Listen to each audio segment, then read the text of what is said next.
the first mantra of the Isopanisad. Last week we discussed the invocation. The week before we discussed the introduction. The introduction is very important because Prabhupada makes many significant points in the introduction. So philosophically, it's very powerful. And then we have two key memory verses, KMVs. The first KMV is the invocation mantra, which we covered last week. The second KMV or key memory verse is the this mantra, which is mantra number 1, which is called the Ishavasya mantra. So tonight we're just going to do this. Next week we'll be doing verses 2 and 3. So it'll be 2 verses next week. The following week we'll be doing verses 4 to 8, which is 5 verses because they're grouped together. Then we'll do verses 9 to 11 because they're grouped, 12 to 14 because they're grouped, and 15 to 18 because they're also grouped. So tonight, because this is a very significant verse, so I'll just be doing this one verse tonight. So this verse is famous, and Prabhupada calls it the Ishavasya verse. So I'll read the Sanskrit.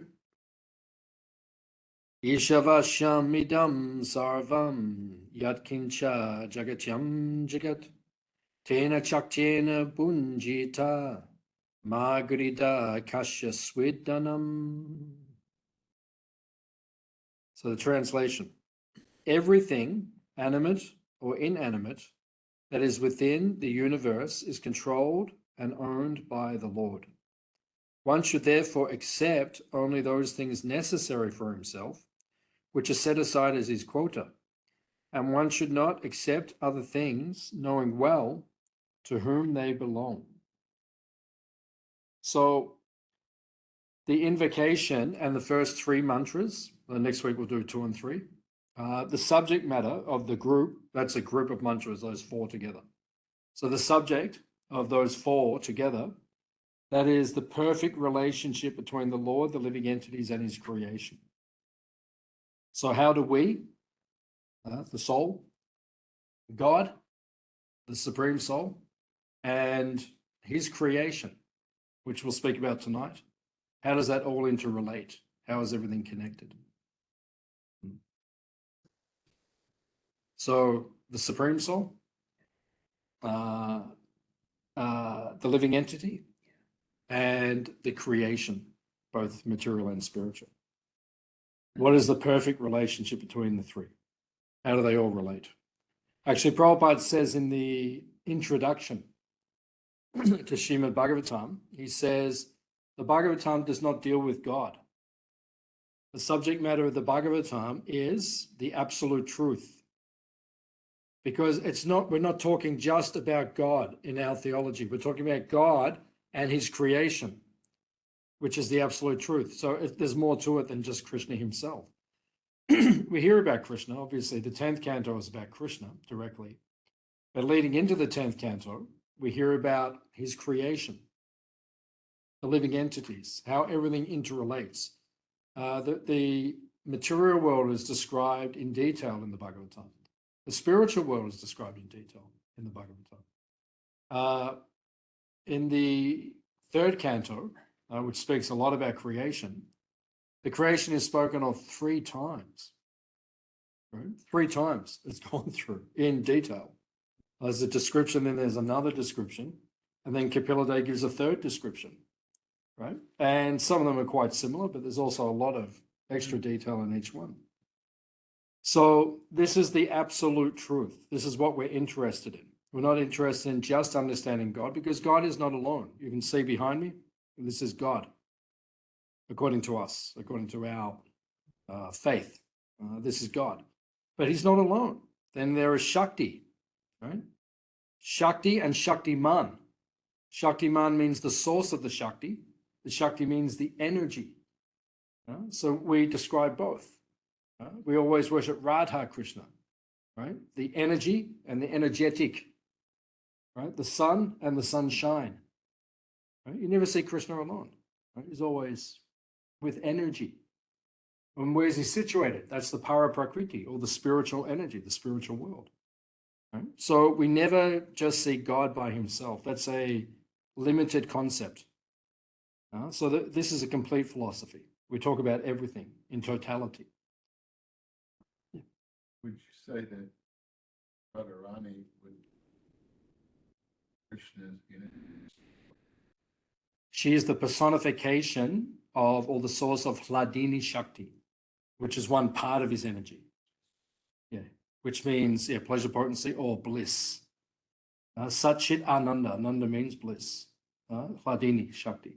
So she is the source or the personification of bliss. Where does God get bliss from? Radha. That's where he gets pleasure from. That's why she is considered to be Madan, Mohan, Mohini, the one who bewilders Cupid. Krishna bewilders everyone, right? Even Cupid. Cupid bewilders us totally. But Krishna bewilders Cupid, and Radha bewilders Krishna.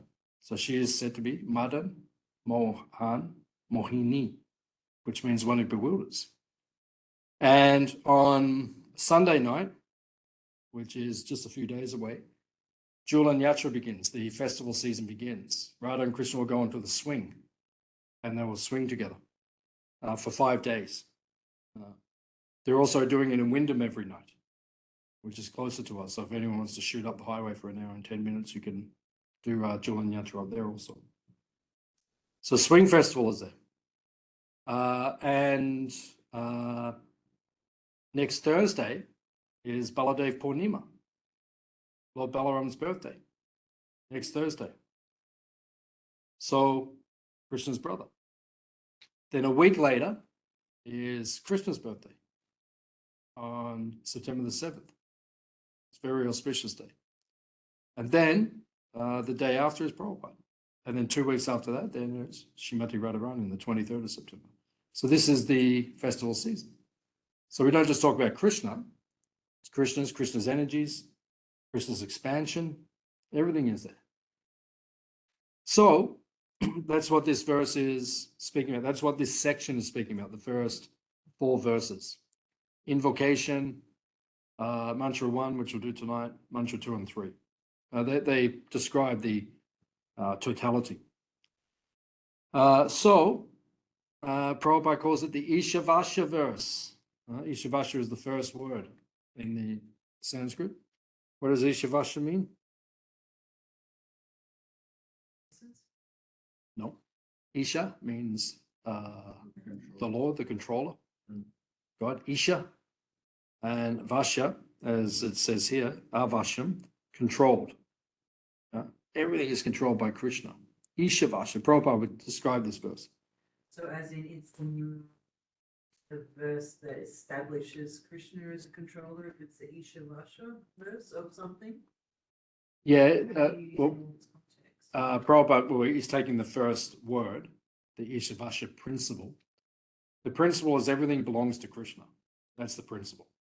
That's the principle of this verse. Everything belongs to Krishna. Why? Because it comes from him. You can't take someone else's property. That's called stena. Yeah, or thief.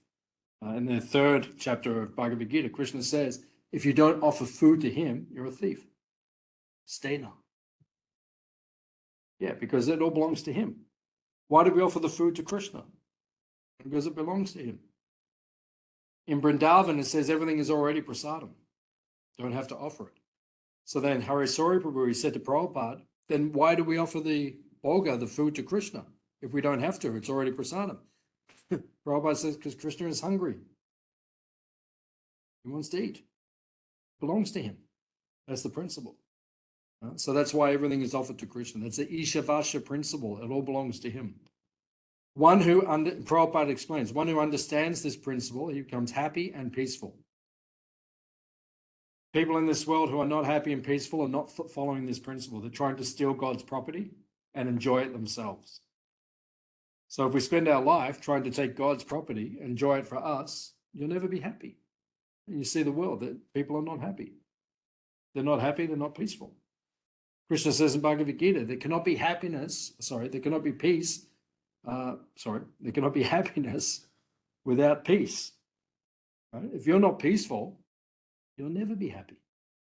And you'll never be peaceful unless you offer everything to the rightful owner. So what this verse teaches is you can accept your quota. We all have a quota.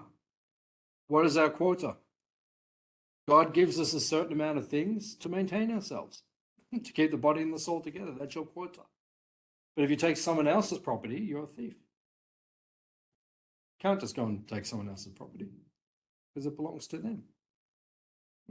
So in the same way, we can't just say Krishna's property.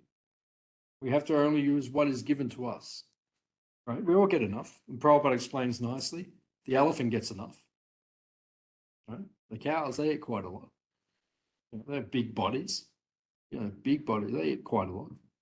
Elephants, they eat quite a lot. The whales have to, they're just going all day through the ocean, just taking things because they have to fill their belly. Tons of food per day. But they always get enough. And dugongs. Dugongs, yeah. Yeah, they're big. What's the Jew? Look out. Dugong.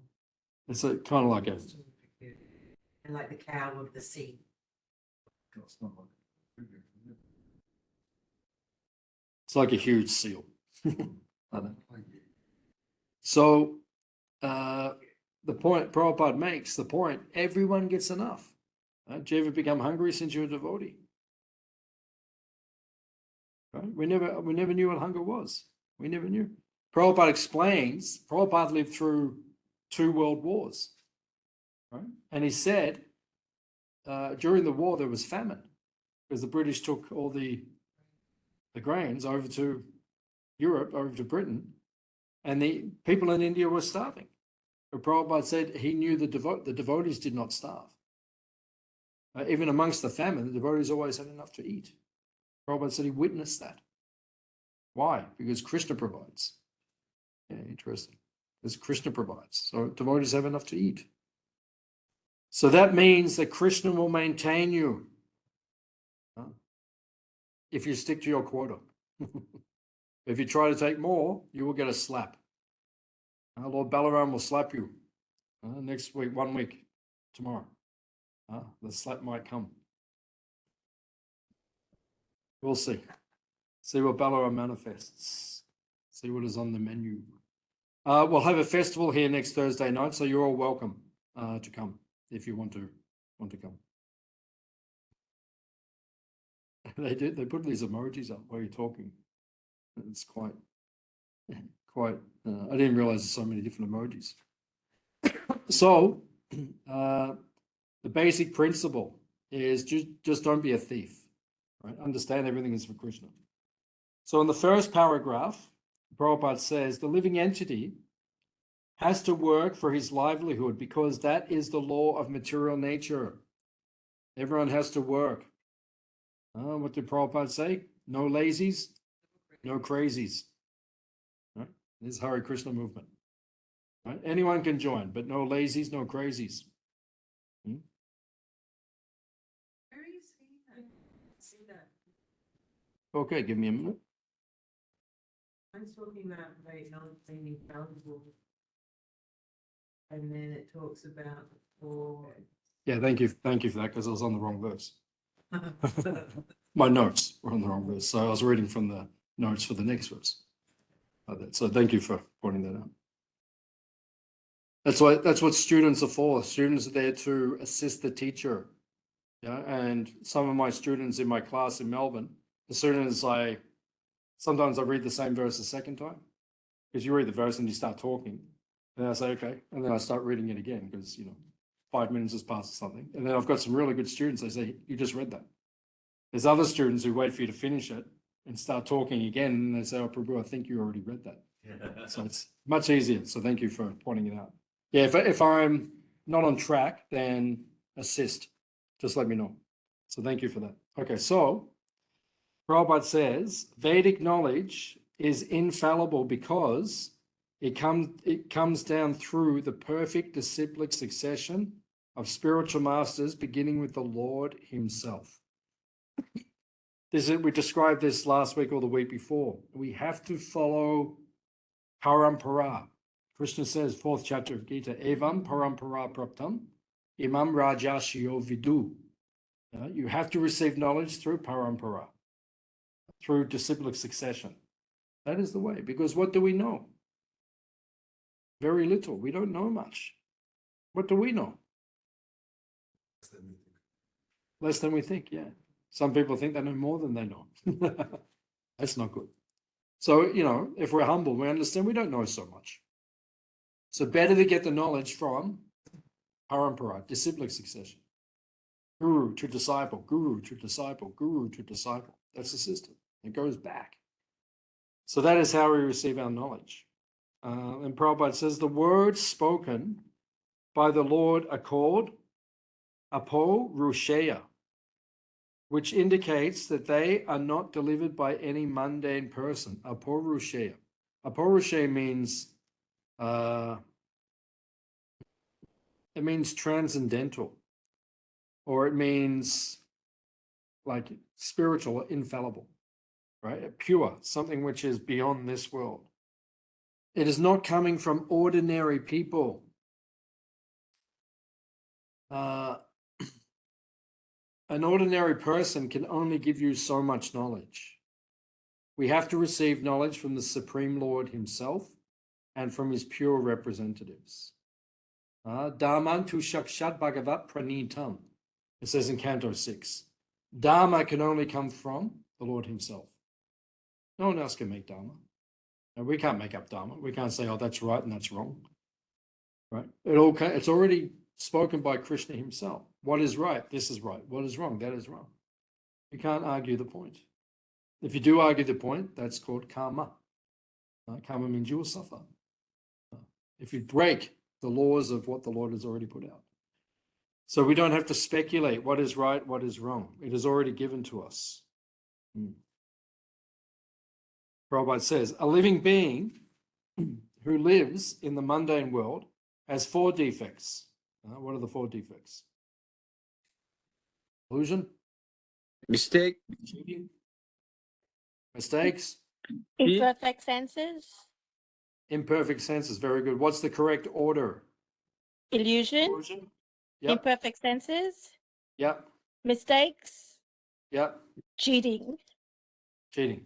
Yeah. Congratulations. So these are the 4 defects of the conditioned soul in the correct order, because we have to know how it all works. So being conditioned by these 4 imperfections, Prabhupada says, one cannot deliver perfect information of all pervading knowledge. The Vedas are not produced by such imperfect creatures. When I go to Melbourne, I stay with Vasudev, Sankarshan, Prabhu, and Nikunja. Some very nice devotees. It's so nice. I didn't even know them very well before I started staying with them. I knew them. I saw them around, and then Prabhu approached me and he said, "Come and stay with us." And then where I used to stay, that finished. Devotees had kids. They didn't have room for me, so I went to the next devotee's house. So then I've been staying with them now for over 1 year, and this is Vedic culture. People who don't even know you invite you to come and stay in their house and treat you like a family member. Now we're very close. Now we're very close friends, but I hardly even knew them before. So their daughter yesterday, she had to do a science project, and it's all to do with learning about the eyes. And there's a diagram and it shows what is the iris, what's the retina, all that. It was quite interesting. And she told me, she said, according to science, the eye actually sees everything upside down. And then the brain turns it up the right way within an instant. And I said to her, how do we know that's true? And she said, well, science tells us that. And I said, how do you know that? But how do you know it's true? How do you know it's true? Because it's just what some scientists is telling us, right? Whereas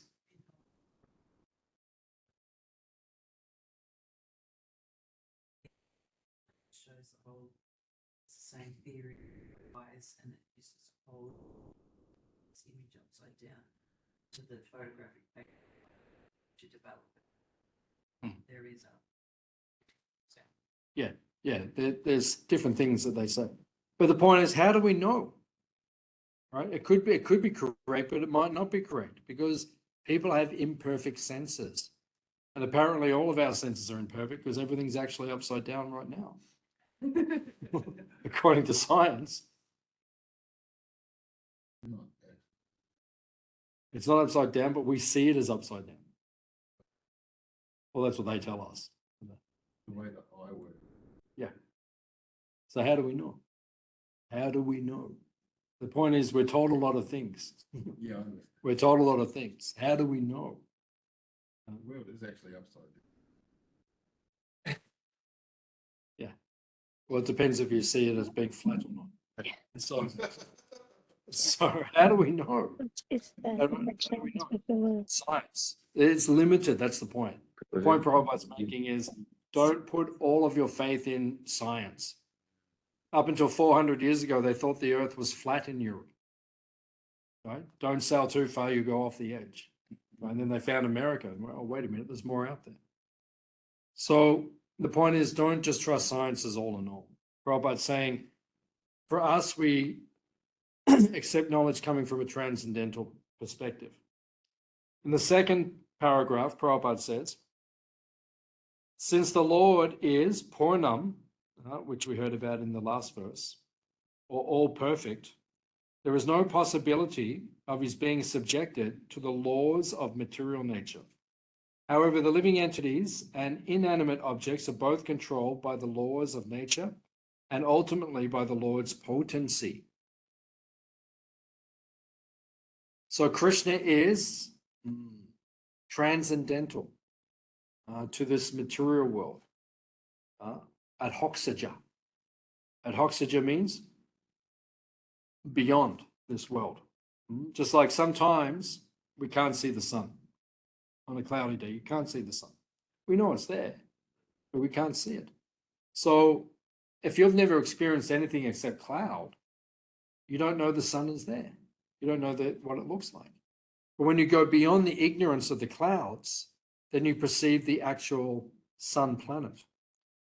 So as is being described here, Krishna is adhoxaja. He is beyond ignorance, right? He is above and beyond this material energy.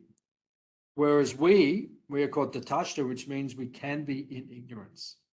It's not natural for us to be in ignorance, but we can be in ignorance, right? And this material energy is ignorant, right? And when we come into the material world, we identify with the body, the mind, the ego, and therefore we suffer.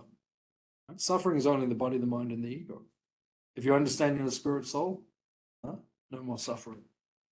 That would put Dr. Dan out of work. Oh, you're the spirit soul. Okay, nothing left to talk about. Hare Krishna. Everybody chant. Go to Goloka Vrindavan, and that's it. But we identify with the body, the mind, and the ego, and therefore we suffer. So this point is here. So Krishna is above all of this. And we are also above this, but at this point in time, we're identifying with something lower than ourselves, our lower nature, as Prabhupada describes.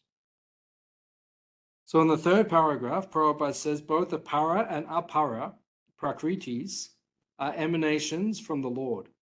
And ultimately, he is the controller of everything that exists.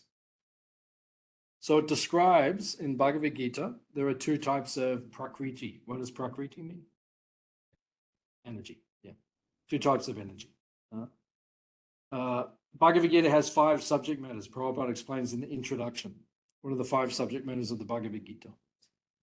Time? Yep. The jiva? The living entity, yeah, supreme living entity. What's that?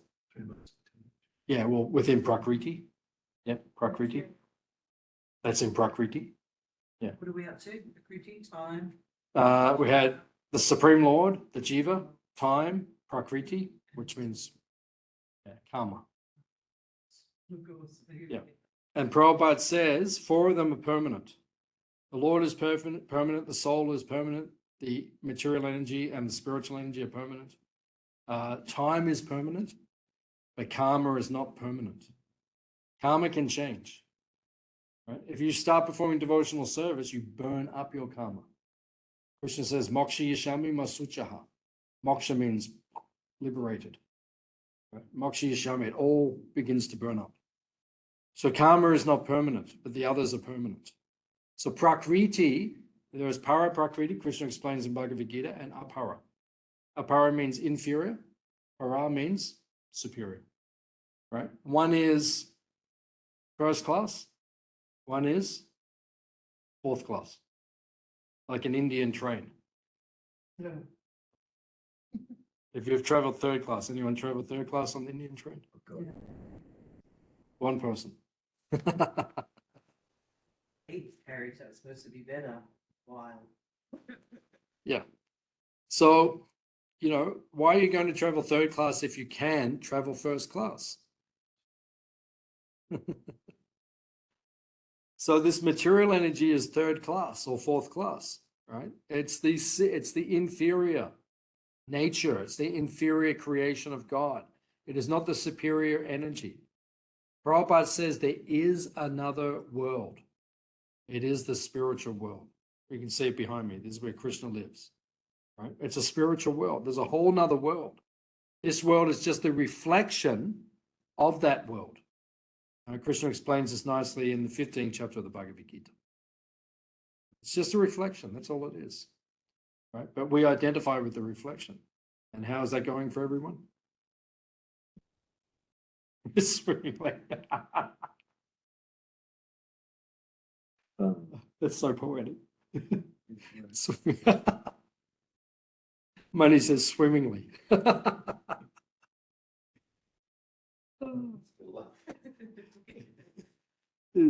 Beautiful description.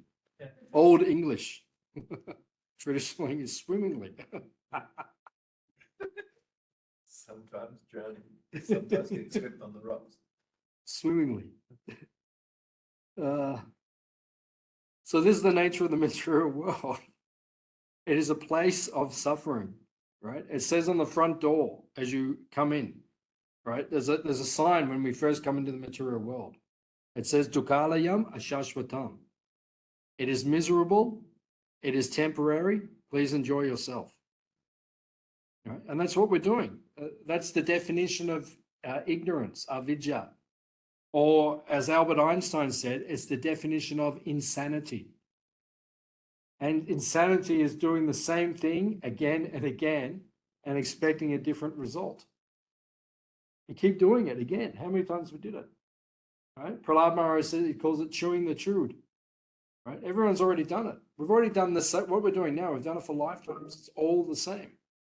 But we keep coming and doing the same thing again and chewing the chewed. Prabhupada explains. The human chews the sugar cane, right? Chews it, spits it out. Then the cow comes and he gets it and he chews it. Gets the little bit of juice that the human did not get. And then he spits it out. And then the crow comes and he tries to extract something. There's nothing left. That's what the material energy is like. We keep trying to experience the pleasure from the material energy, which we've done for lifetimes, and there's not much juice left in it. Right? And if you don't give up your attachment to it, Krishna will reduce the juice more and more. He'll just take it out more and more and more. Right? Until we learn there is no hope. And then at that point, you surrender to Krishna. Go back to the spiritual world. So there's two energies, para prakriti, apara prakriti. At this point in time, we're trying to manipulate this inferior energy. In the spiritual world, everyone uses everything in Krishna's service. In the spiritual world, there are kalpa vriksha trees. What's a kalpa vriksha? Desire fulfilling tree. Right? If you go to a tree in the spiritual world, you can ask for any fruit, it will give it to you. Go to the tree, say, I want a banana to offer to Krishna, right? Banana manifests, right? I want a date to offer to Krishna, or mango to offer to Krishna, or papaya. It manifests. Wish fulfilling trees. Right? What do we get here in this material world? Right? Thorn trees, which prick you and spike you. They don't exist in the spiritual world. So then, in the fourth paragraph, Prabhupada says, the Supreme Being is a complete person, and he has complete and perfect intelligence to adjust everything by means of his different potencies. So, Maya Yakshena Prakriti Suyate Sacharacharam, Krishna says in Bhagavad Gita, Maya Yakshena Prakriti. He says, I'm controlling Prakriti just by my glance. Just by looking at it, he controls it all. He just looks, runs the whole thing just by looking. Yeah. Imagine if you could run something just by looking at it. What's that? They're getting there. Everything. They'll be able to do everything. So Krishna just looks at something and it's done. Even his meal, if he wants, he can just look at it and taste it. You know, he eats it. He's like us. He acts like us and he eats it. But he can just by looking at it. Prabhupada said just by hearing the mantra of the pujari, Krishna tastes. Right? That is Krishna's potency. So he is the controller of everything. Everything is meant for Krishna's enjoyment. When you understand this principle, the Ishavasya principle, everything is meant for Krishna's enjoyment. You become peaceful and happy. Right? When you think everything is meant for my enjoyment, you won't be peaceful and you won't be happy. And that's why people in the material world are struggling. Because they keep trying to enjoy Krishna's energy. It's all meant for Krishna's pleasure. Then Prabhupada says, he is the knower of everything and the benefactor of everyone. He is full of all inconceivable potencies, the six opulences. So what are Krishna's six opulences? Strength, fame, beauty, knowledge, wealth, and renunciation. Right? He has all these things and he's not attached to any of them. That's what renunciation means. He has everything, but he's not attached to it. That's renunciation. That's Krishna's power, his potency. In the fifth paragraph, Prabhupada says, one should therefore be intelligent enough to know that but for the Lord, no one is a proprietor of anything. One should accept only those things that are set aside by the Lord as his quota. So what is your quota? What is your quota? How much you're allowed to have, right? So Krishna provides for all of us. And we're meant, as grihastas, to offer it back to Krishna. That's how grihasta becomes purified. Right? It's called dana. Dana means charity. Right? We get a certain amount of money, but then we give a certain amount to Krishna. That's how we become purified. Right? It's not all meant for our pleasure. It's meant for Krishna's pleasure. So the question sometimes devotees ask, how much charity should I give? The answer is when it begins to hurt, then you know you're getting towards the correct amount. If you earn $1,000 a week and you give $10, you're not going to feel it. If you earn $1,000 a week and you give $100, you'll feel it. If you earn $1,000 a week and you give $500, you'll feel it a lot. If you earn $1,000 a week and you give $900, right, you'll cry. So you have to work out how much you give. That's up to you. But you have to give something to Krishna. That's the point. Now, Prabhupada explains that we can give our money, but even more substantial is giving our life. Give everything to Krishna. Atma Nivedanam. Atma Nivedanam means your very existence. You give it to Krishna. I give Krishna, I give you everything. That's why we offer obeisances when we come into the temple. What are we saying? What are we saying when we come in? Why do we offer obeisances when we come? Give myself to you. Yeah. I give these 9 parts of my body to you. My 2 feet, my 2 knees, my 2 elbows, my 2 hands, my forehead. In other words, all of it is yours. That's why we offer obeisances. We're saying, Krishna, I am yours. And we bow before him. Namaskaram. Obeisances. Dandavat. I fall down to you because you are my Lord. I give everything to you. That's why we do it. So that is the principle. The principle is we're meant to give everything to Krishna. We take our quota, what we need to live comfortably. Prabhupada said, not too much attachment, not too much renunciation. Prabhupada said Krishna consciousness means the middle path. Right? Some devotees are renounced. They can live without anything practically. That's chag. Brahmachari sannyasi, they can do that. So grihastas means we're more attached. One time Prabhupada said to his disciples, he said, why are the grihastas in Maya? And everyone was silent. Prabhupada said, that is okay, that is their position. They're in Maya. They're attached to the material world. So for those of us who are attached to the material world, we have to use the energy in Krishna's service as much as possible. Right? And if we're wealthy, you give the money to Krishna. I have some friends in Melbourne.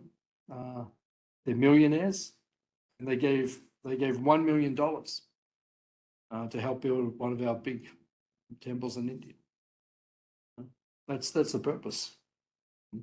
That's why we have the wealth. That's how you become purified, right? You keep what's necessary. And I know the devotee who gave that $1 million, he lives very simply. I've been to his house many times. He lives very simply. He's not an opulent person. He's very wealthy, but he uses the wealth in Krishna's service. He keeps the quota for himself. His family's comfortable, but they use everything in Krishna's service. He doesn't drive a expensive car or anything. Just everything is just for Krishna. That's the way it should be. But then you've got examples like Indrajumna, and he's very opulent. He's a king. He had opulence. Like when Chaitanya was sitting in silk, and was it one of the Goswamis? Pundarik Vijayanidhi. Yeah, and said, oh, but look, it's all fancy and he's in his. But that was his quota, but he used it In Krishna's service. Krishna's service. So it wasn't like you have to be. No, you don't have to be poor. Actually, if you read the Associates of Mahaprabhu, when we were studying in chapter 6 and 7 of Adi Leela in Chaitanya Charitamrita, it describes this. So some of them are very wealthy. Yeah. No, actually, it surprised me. Many of them are very wealthy. But as you say, they used it in Krishna's service. So sometimes Krishna will give those a lot in their knowing that they will use it probably wisely. He probably doesn't give it to some like us who would probably just. Yeah, it's a test. It's a test. If you get wealth, then Krishna's testing you. Because everyone says, oh, if I get wealth, I'll use it for Krishna. One of my friends, he talks about money a lot. And he says to me quite often, he goes, oh, if I get money, I'll use it for Krishna. I said, how do you know? How do you know? You haven't got it yet. Everyone says that when they haven't got it.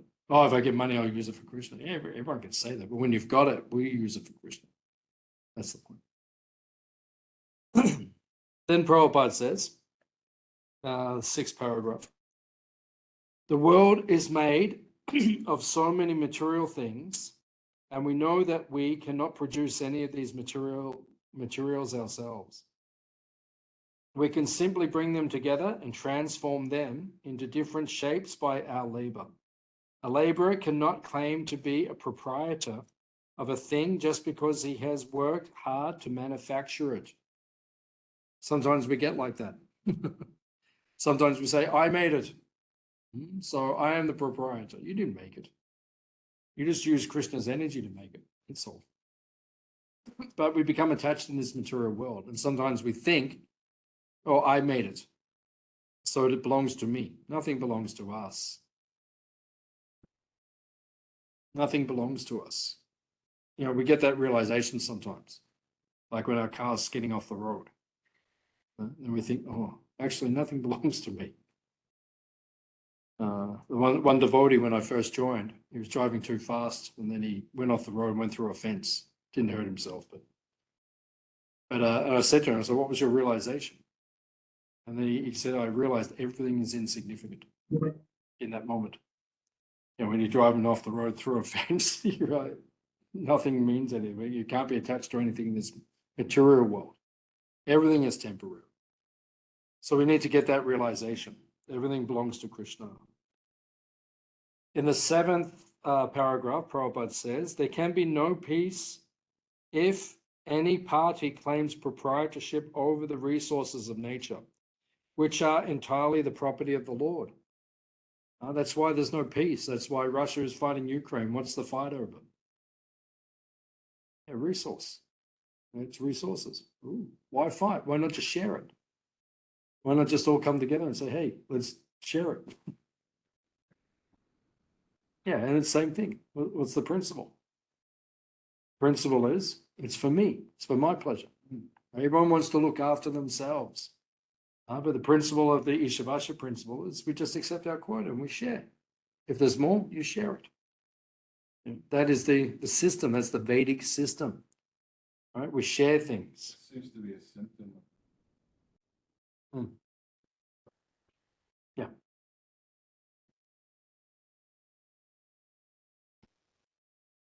Yeah. It was there in Dwapara Yuga when the Kauravas stole the Pandavas' kingdom. But in Kali Yuga, there's more and more demons. So more and more people have got that mentality. Now it's like nearly everywhere. Everyone thinks it's all for me. Get off my lawn. It's like Prabhupada was walking in India, Vrindavan, he walked across someone's field. And the farmer came up to Prabhupada and said, oh, Swamiji, you've blessed my land. You've blessed my land. You're walking across my field. And Prabhupada said, if I did this in America, they would come out with a gun and they would say, get off. Get off. Like this. And Prabhupada said, here they say, thank you, you've blessed my land. That's the difference.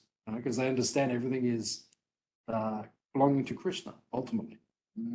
But in the material world, everyone thinks, oh, this is mine, this is mine, this is mine. There's material consciousness.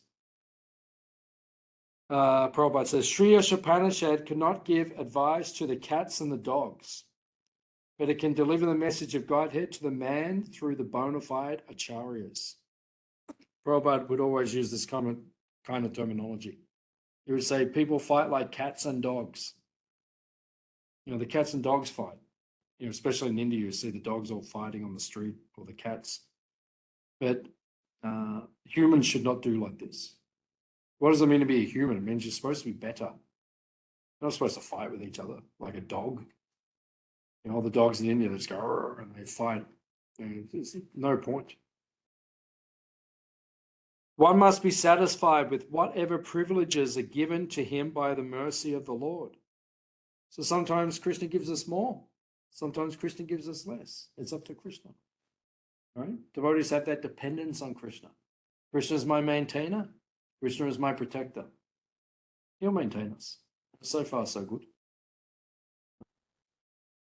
Everything is there. We never, you know, deep down, I think most of us as devotees, we don't have anxiety. Deep down, there's not anxiety. Yeah, I know that if I lost everything materially, I know the devotees will look after me. I know that.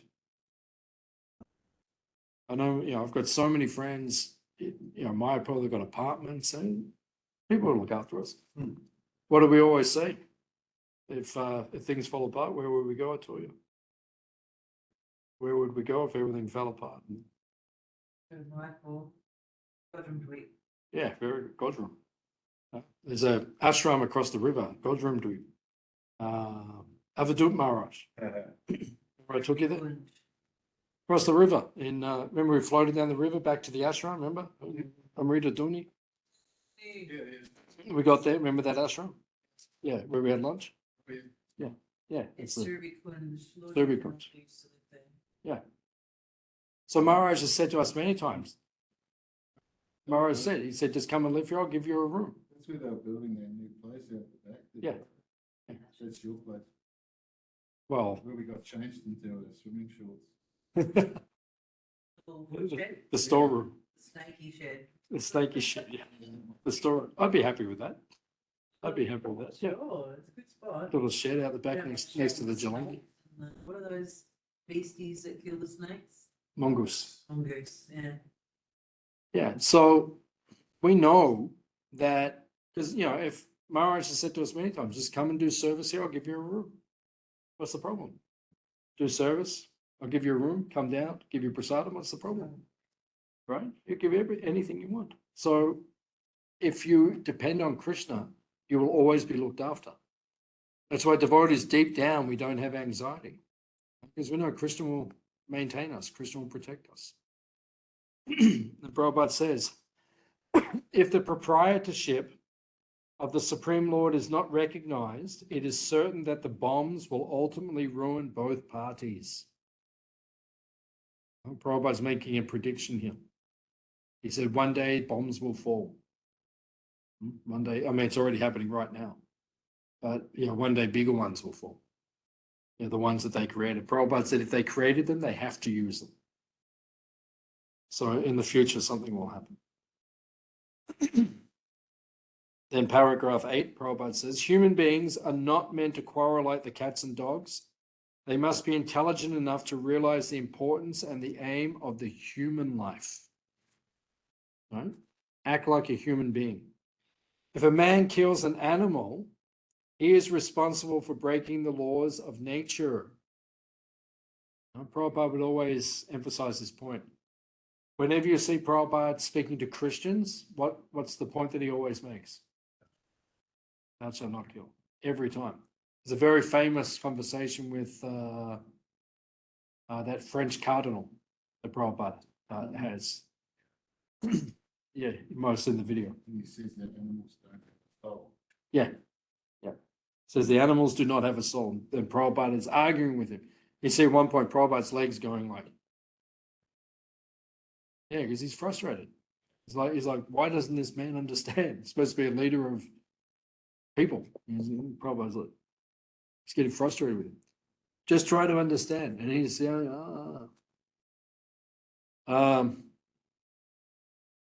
if we want to take the story a step further, that priest was found dead in the bed of a prostitute a few days after that conversation. Yeah. Like that. So, he's talking to Prabhupada like he's a great spiritual leader, but he did not understand. Even the basic point. Prabhupada always said, don't kill the animals. That's not part of our quota. There's no quota. It says in the Bible, man has dominion over the animals. It doesn't say man can kill the animals. It means we have to protect them. Right? We're meant to be their caretakers. Look after them. Don't kill them. That's not our quota. Then Prabhupada says, human life alone is a life of responsibility. A human being is required to acknowledge the authority of the Supreme Lord.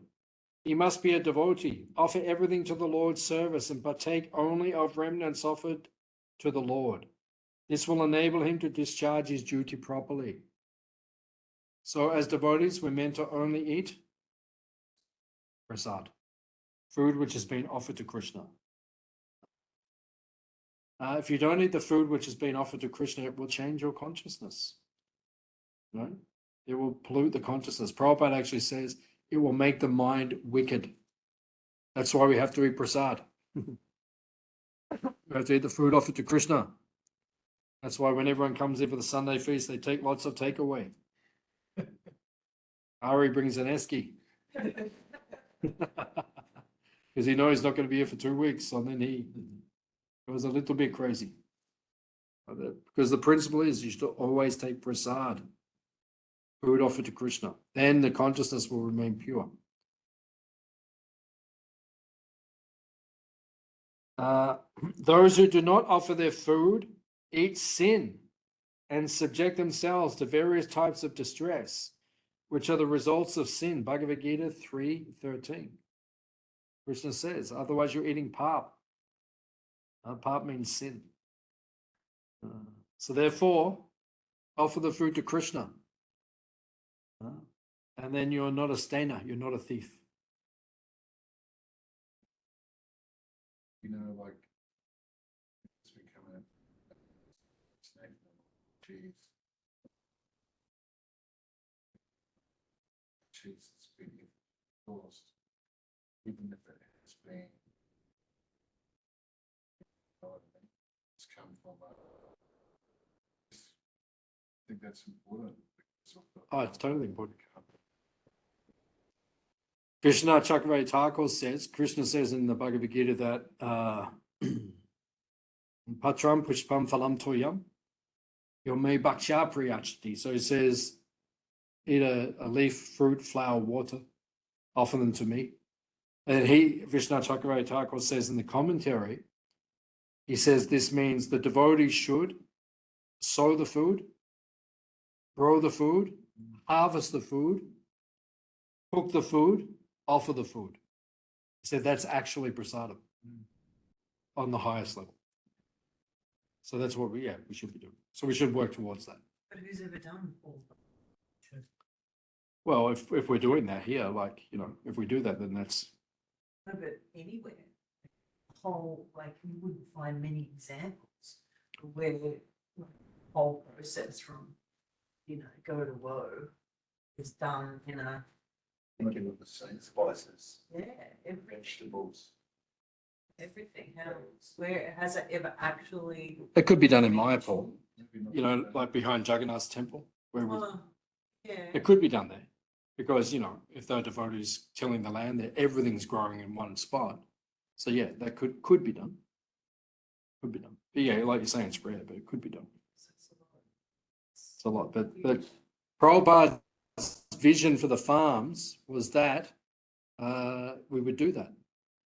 Right? Everything would be grown here. That was Prabhupada's vision.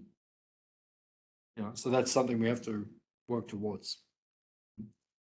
We have to create little salt plains as well, so we can get our salt. Herbs. Yeah, spices. Yeah, it's a lot.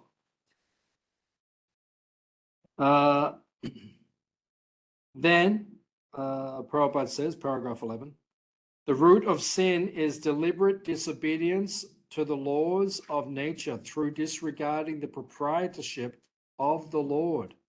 Disobedience to the to the laws of nature or to the order of the Lord brings ruin to the human being. So this is the main point of all of this, right? Do not disobey Krishna. We got the instruction.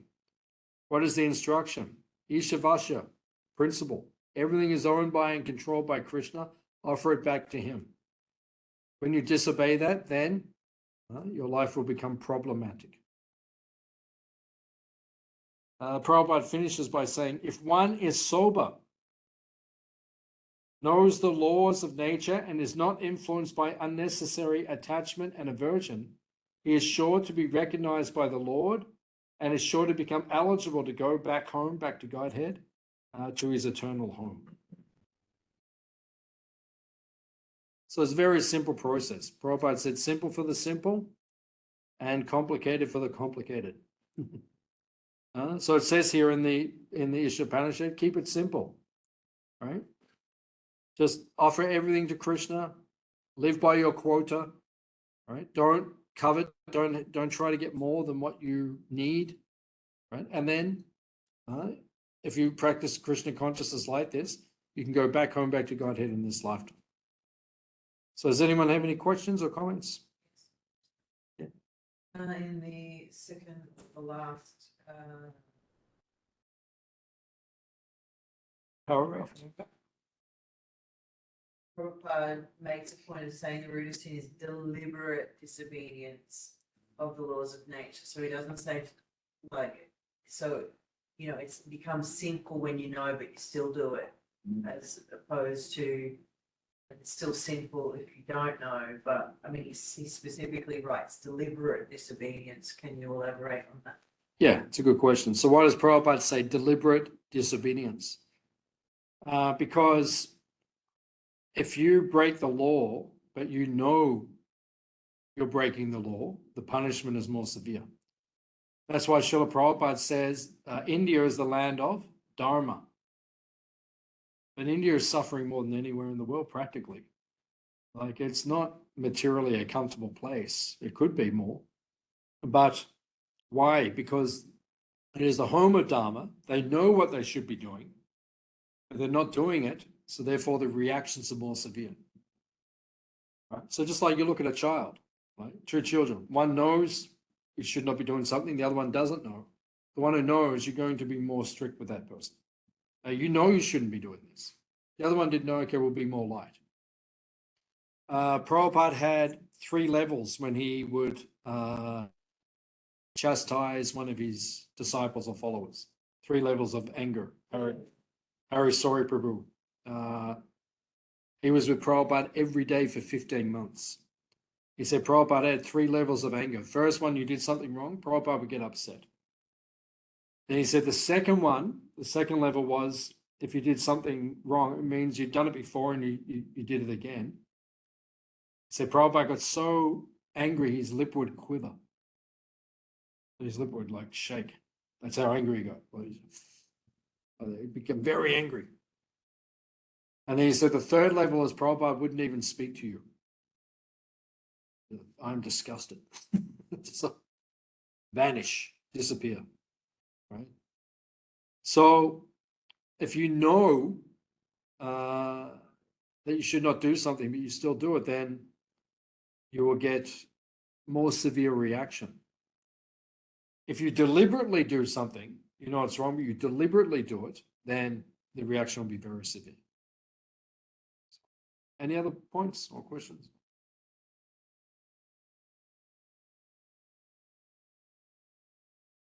Hare Krishna, thank you so much. How do we know what's our quota? How do you know what's your quota? So, like Prabhupada said, he said, not too much attachment, not too much renunciation. So be comfortable. So like it means live a middle-class existence. We should not live in poverty. That's not good. Chanakya says poverty is the cause of all bad qualities.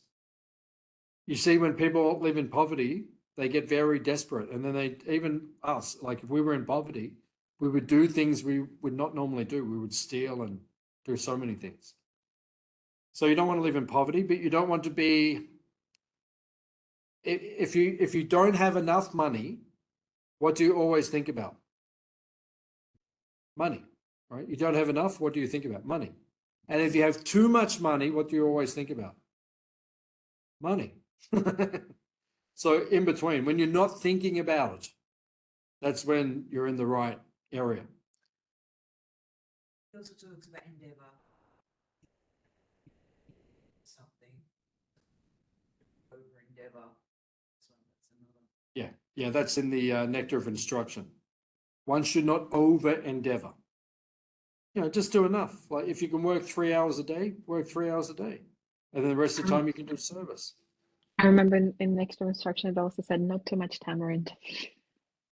Not too much Tamarind. tamarind. Nectar of instruction. Not too much tamarind. Yeah, they said because it over indulges the senses. Oh, does Prabhupada say that? Yeah. Oh, does he? Okay. Yeah. Yeah, when we get there. Okay. Yeah, we'll do nectar of instruction after Isopanisad. Yeah, not too much tamarind, everyone. And but now you do. Any other questions or comments? Okay. Thank you all for coming. Srila Prabhupada ki. So homework for next week is verse 2 and 3.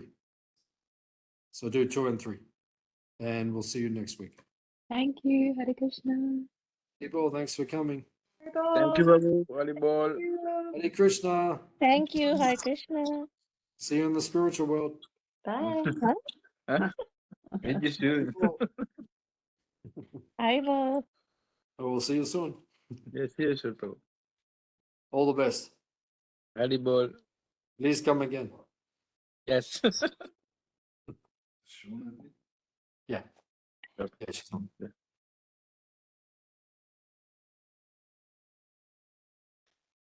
Okay, Haribo.